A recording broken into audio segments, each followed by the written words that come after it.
L'heure de l'édito politique avec Karl Méus. Bonjour Karl. Bonjour Christophe. Rédacteur en chef du Figaro Magazine. Alors ce matin, vous revenez sur le bilan du gouvernement Gabriel Attal et selon vous, il n'est pas mirifique, loin s'en faut. Et oui Christophe, on peut même dire que c'est pas très brillant. Alors après, il faut reconnaître que ce n'est pas entièrement de la faute de Gabriel Attal. Si Emmanuel Macron n'avait pas prononcé la dissolution le 9 juin dernier, il serait resté plus longtemps à Matignon et aurait pu présenter un bilan sûrement plus consistant.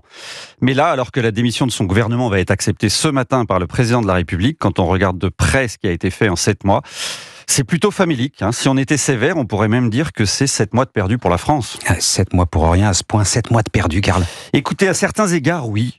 Prenez le sujet de la fin de vie. Les débats ont été longs, nombreux, parfois vifs, souvent passionnants, et le gouvernement semblait avoir trouvé une majorité pour faire passer ce texte. Tout a été détruit par la dissolution, retour à la case départ. Et vu le contexte politique au Palais Bourbon, on voit mal comment ce projet pourrait aboutir dans les prochains mois. Autre projet abandonné en cours de route, la réforme de l'assurance chômage.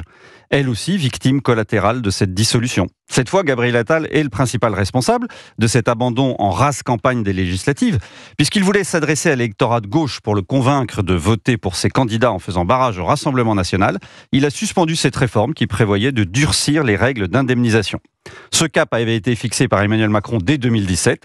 Gabriel Attal l'a sacrifié sur l'autel du Front républicain. Comme la réforme de la fonction publique, qui avait été reportée au second semestre et qui ne verra jamais le jour, en tout cas pas sous la forme prévue qui prévoyait l'élargissement de possibilités de payer les fonctionnaires au mérite. Il n'y a donc pas eu de texte important voté durant cette période à l'Assemblée ? Si, bien sûr. La réforme constitutionnelle sur l'interruption volontaire de grossesse qui a été adoptée le 4 mars au Congrès par une très large majorité de parlementaires, 780.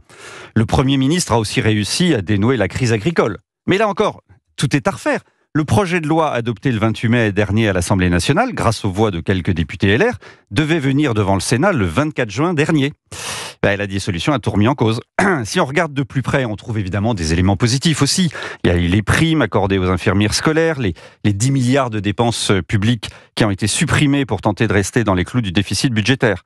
Mais au regard des ambitions affichées en janvier dernier, le bilan quand même reste maigre, même si paradoxalement le Premier ministre sort plutôt renforcé de cette séquence. Alors je m'incline devant la démonstration, mais justement comment expliquez-vous que ce maigre bilan n'atteigne pas au fond Gabriel Attal ? Alors d'abord parce que l'arrêt brutal de son action n'est pas de son fait. Il l'a suffisamment répété, il n'a pas voulu la dissolution, il l'a subie. Ensuite, il a été omniprésent dans la campagne, réussissant à limiter la casse.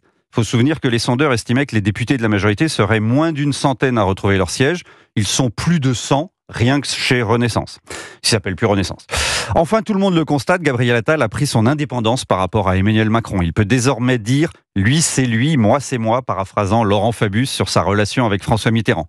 Désormais, Gabriel Attal est entré dans la catégorie des poids lourds de son camp, un de ceux avec lesquels il faudra compter pour la prochaine présidentielle. Pour lui, ces 7 mois n'ont pas été totalement perdus finalement. À la signature Europe 1, Karl Méus, rédacteur en chef du Figaro Magazine. Merci, à demain Karl.